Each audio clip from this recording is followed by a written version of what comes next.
that when I hit 40, I had one goal, and that was to fit into my skinny jeans. And at 50, I have one goal, and that is like to stay happy and sane so I don't kill everybody around me. So I had to shift what I thought was already a healthy lifestyle. I really had to shift and to meet the demands or the lack of hormones that were happening into me. So Right. talk a little bit about what happens as we move into our 40s and we go into perimenopause. I know, like in 10 minutes. I know.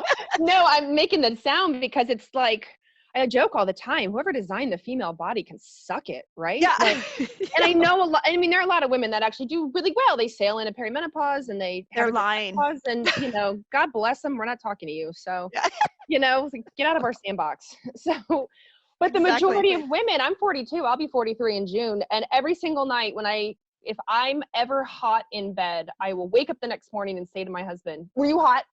Were you hot last night? Was it just me? And our bedroom will start cold and it'll get hot by the end of the night. And my husband's like, no, it was actually really hot in the bedroom last night. I'm like, not today. Oh my God. Not today. Yes. But yeah, what I call perimenopause reverse puberty. Yes. Because if you remember it, it's going into puberty when we're young teenagers, it's like starting up, you know, a brand new machine, you know, like it has to get going before it can finally produce the thing it needs to produce. In our case, it's hormones, and then it's clunky and it gets going. And that's what puberty is, right? It's clunky and it's awkward, and these hormones are firing, and sometimes they get it right. And a lot of times they get it wrong. And we have all these side effects and symptoms like, you know, mood swings and acne and trying to figure out who we are as people when we're teenagers.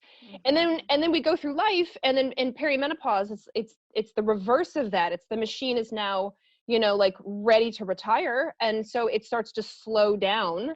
And as a result, we lose these hormones, or these, like, sometimes the machine works and sometimes it doesn't. And so sometimes we get great hormones and sometimes we don't. And sometimes we get too many hormones.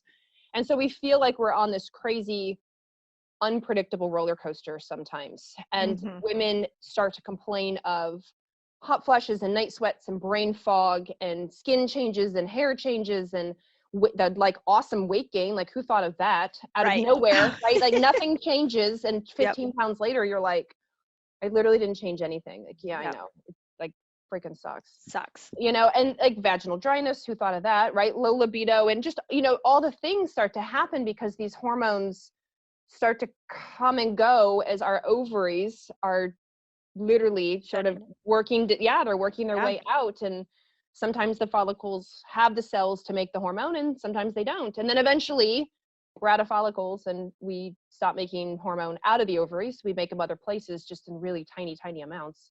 And now then we become we lose our cycle and become fully menopausal. But nobody talks about that perimenopausal part. Like, until you hit it as a woman and you're like, why did nobody talk to me about this?